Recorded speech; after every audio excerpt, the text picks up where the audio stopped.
Hello, welcome to Virgo Philippines. So, ito yung reading natin for Virgo, Sun, Moon, Rising, Venus, Jupiter, Virgos. Take only what resonates. Bali, hindi ito mag-resonate sa lahat kasi hindi naman talaga ito personal reading. So, take only what resonates na lang ha. And by the way, this is for the month of March. Actually, February going to March 2024. Take only what resonates. Yung first part ng reading natin is for money, and then the second part will be for love.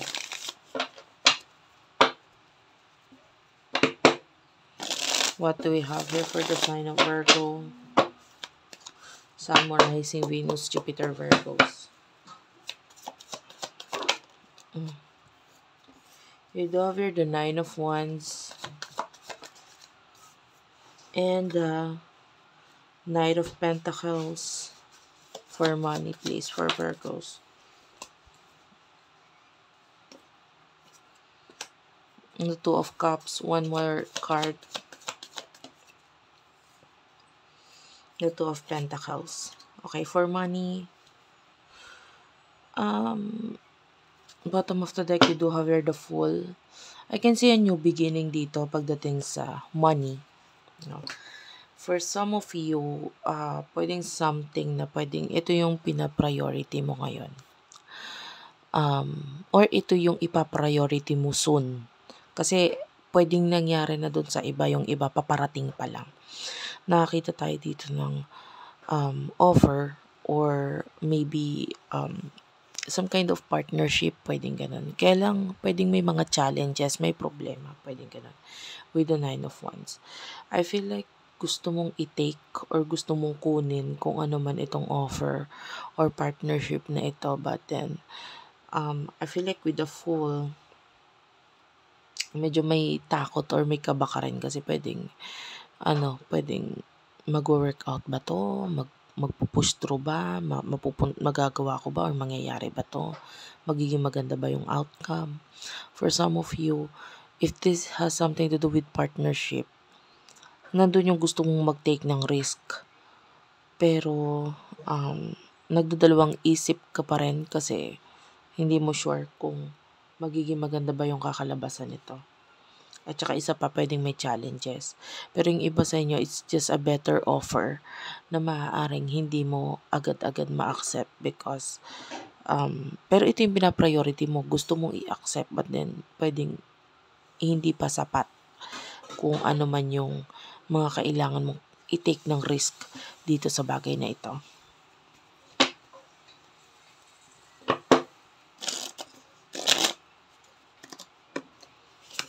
For money, please.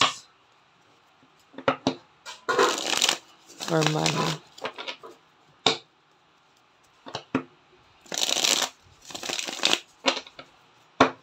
Money for the sign of Virgo.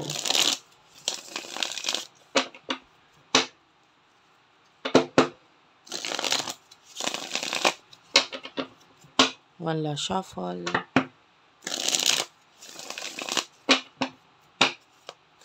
For the sign of Virgo. Para sa money.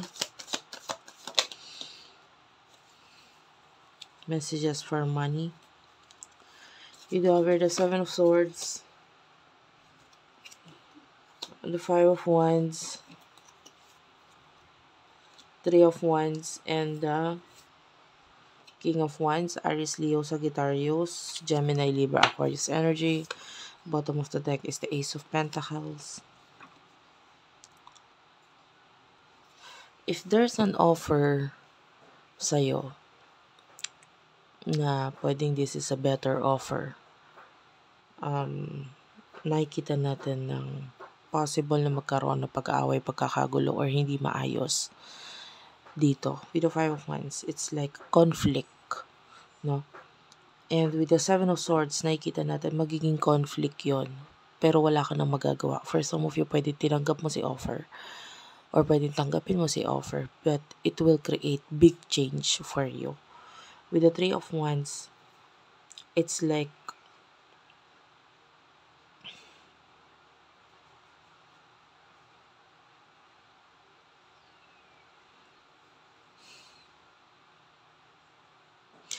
magiging mas magulo because of someone na malayo for you. Pwedeng magalit sila sa desisyon or sa mga sa pag-accept mo, parang ganun.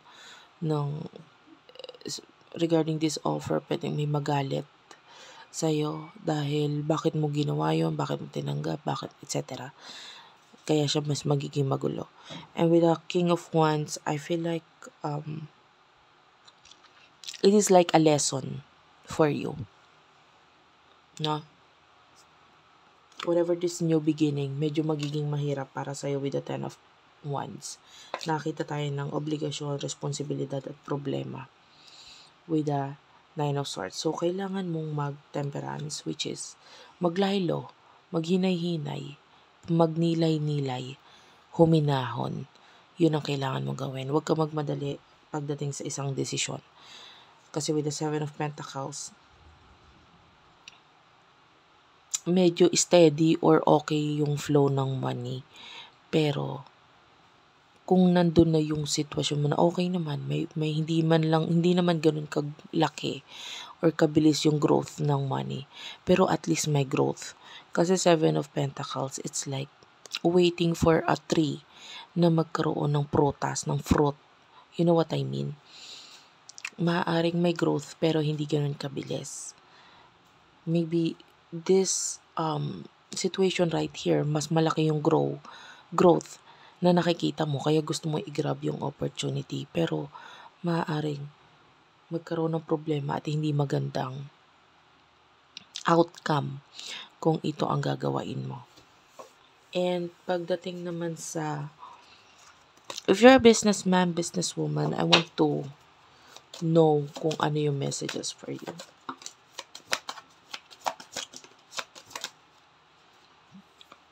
The Sun, the Two of Wands, Ace of Pentacles. For those businessman, businesswoman, nakita rin tayo ng mga plano. I can see a plano for you. I can see like the Sun is here. So, masayang pagpaplano. So, pwedeng this could be with the people around you na pwedeng tumutulong regarding dito sa plano na ito. And I can see new beginning for you. Money is not that good with the Five of Pentacles. Problem with money or pagkawala ng pera or lost of money with the Nine of Cups. Pero it's like beneficial siya in a way na kaya mawawala kasi may something na sisimulan na magbibigay ng success for you. So, hindi naman all the time yung pagkawala ng pera is masama para to sa mga negosyante. Bakit? Kasi maaring nag-invest ka namuhunan ka. Of course, may mawawala. Of course, may kinalaman dyan yung Four of Pentacles, which is yung savings mo. With the Four of Swords, Gemini, Libra, Aquarius energy, it's okay kasi hindi ka naman din nagmamadali. I like your energy being a businessman, businesswoman. Kasi ikaw yung tipo ng tao nakikita kahit natutulog ka.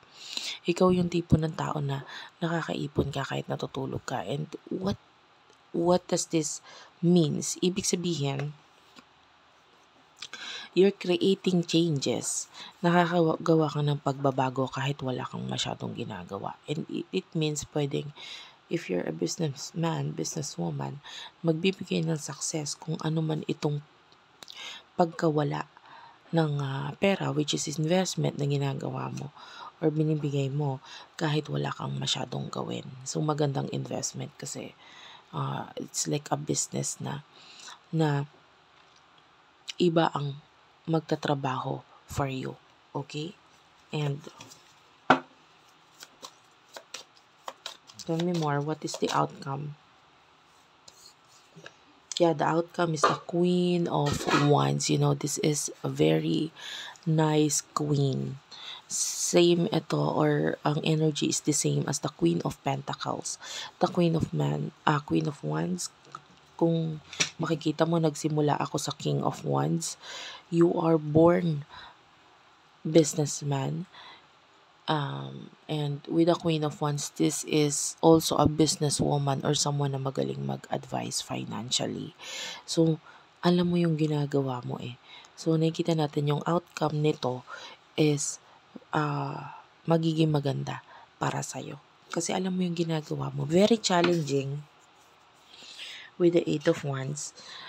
Challenging na may kinalaman sa family. But anyway, you do have your the Hermit, Virgo energy. You feel at home. So, hindi ko nakikita yung pressure sa kung ano yung ginagawa mo dito. Continue mo lang. Okay, magiging maganda yung outcome kung ano man itong i-invest mo. Now, let's move on to the next part of the reading, which is yung love.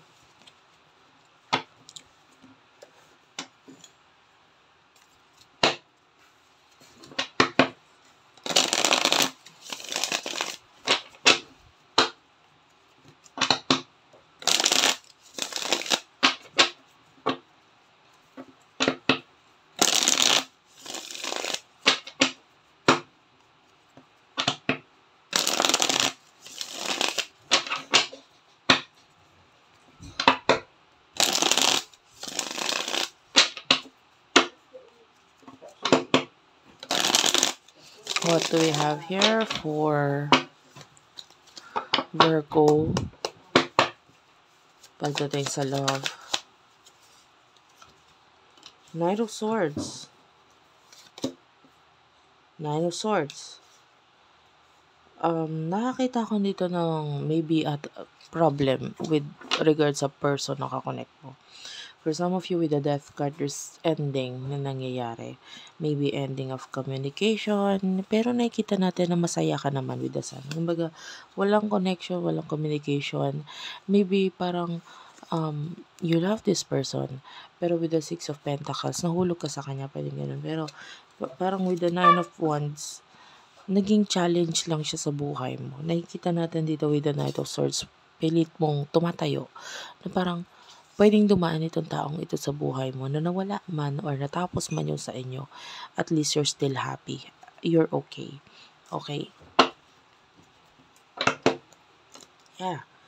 The Tower is here. So, definitely, may ending. Yan, the Tower and the Death card. It creates an ending sa inyong dalawa. Pero nakikita natin, you have learned a lot. Malami ka natutunan. Dumating itong taong ito sa buhay mo, pero natutunan mo ang maraming bagay. So kahit papano, thankful ka pa rin na nakilala mo siya.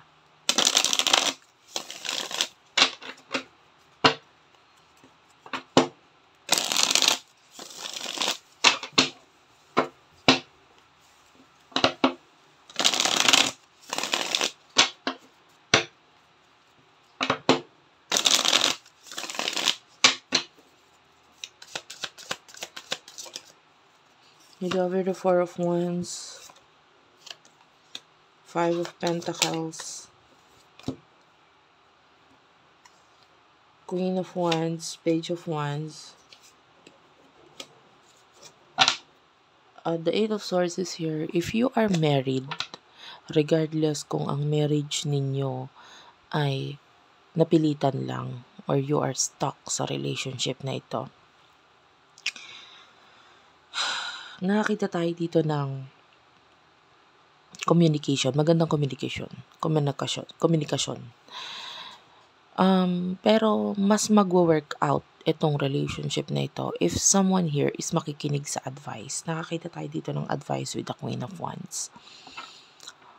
Could be anyone or anyho, itong Queen of Wands.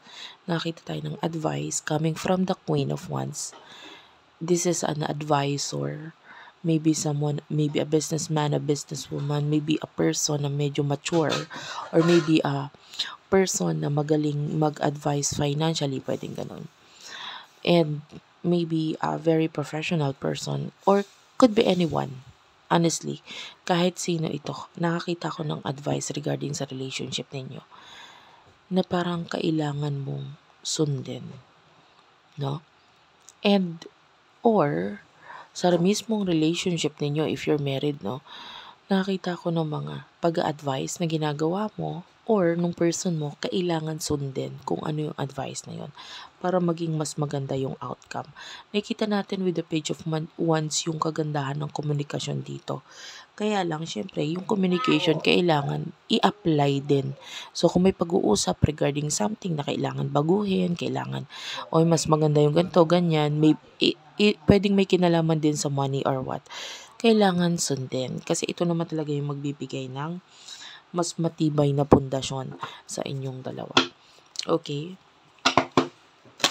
Let's move on for those singles and looking for love.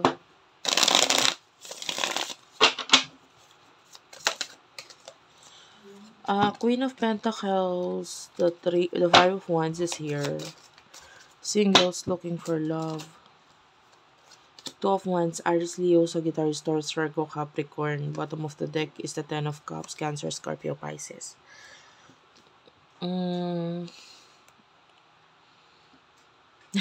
I feel like okay ka naman kahit you're not looking for love. Maybe nape-pressure ka lang because of society, because of people around you. Pero nakita natin, okay naman ikaw. With the Queen of Pentacles, you can handle yourself, your finances, everything about you is fine. So, nakakita tayo dito ng mga taong maaaring dumating sa buhay mo pero hindi mo sila gusto. And with the Two of Wands, so you are the one who is going to push these people away. Ilalayo mo yung sarili mo sa kanila. Choosy ka sa totoo lang. Pero, choosy ka kasi hindi ka naman talaga naghahanap ng kung sino man na papartner sa'yo, na magiging okay pag kayo. Alam mo yon, you're not looking for love. What you're looking for is money. No? Kasi pwedeng single ka, pero pagdating naman sa family, okay naman. With the lovers, maybe, pagdating dito sa, the lovers is relationship, and nakikita natin with the Hangman, maaaring hinihintay mo yung tamang tao, hindi ka nagmamadali. So, pagdating sa mga singles, I like your energy. I like your energy. Kasi tama bakit mo ipipilit ang sarili mo sa mga taong hindi mo naman gusto? Okay? And hindi mo nakikita yung future mo with these people. So, if you're single, you're happy, you're okay. Okay? And last messages for those who are dealing with their soulmates. Soulmates, twin flame. Yeah, you do have your the moon. So this is like a spiritual connection. Maybe the person of your dreams. Seven of Cups is here. You could be in a different relationship. Both of you. Magkakaibang relasyon, magkakaibang connection. Okay? But you do have here the High Priestess. Yeah, this is a spiritual connection. With the Four of Pentacles, I feel like may pag-iwas na nagaganap. And you do have here the World. Someone here is completing something on his or her own. Parang hindi ko nakikita yung completion sa inyong dalawa. Bagkus mas nakikita ko yung completion sa kanya-kanya ninyong sarili. But with the King of Swords, yeah, nakikita natin yung pagka-cut off or pag-iwas kasi iniiwasan yung kahihiyan, pwedeng ganon, or ayoko dahil sa ngayon komportable naman ako kung nasaan ako, parang ganon. If you are in a relationship with someone, ito soulmate twin flame connection to. Nakikita natin, someone here is dealing with his or her karmic, no? May karma, may dealing with his karma or her karma. And akala niya okay, etong person nakakonect niya, pero parang hindi pala. Yung Seven of Pentacles, I can see a lot of pag-uusap, chismis, ganun, na ginagawa dito with the Five of Cups. And yeah, I can see mas mananatili pang soulmate connection or spiritual connection ang meron sa inyo. And the Magician is here. I feel like mas magfo-focus pa itong connection nito sa kanya-kanyang development, sa kanya-kanyang sarili. Okay? And that's it for now. Thank you for watching. Sana nakarelate kayo, nakaresonate kayo. Please do like and subscribe to our channel, Unicorn Princess Tarot, Madam P TV, Virgo Philippines, Tapit Hapon TV, Water Sign Philippines, Madam P Vlogs, Libra Philippines. I love you all and bye-bye.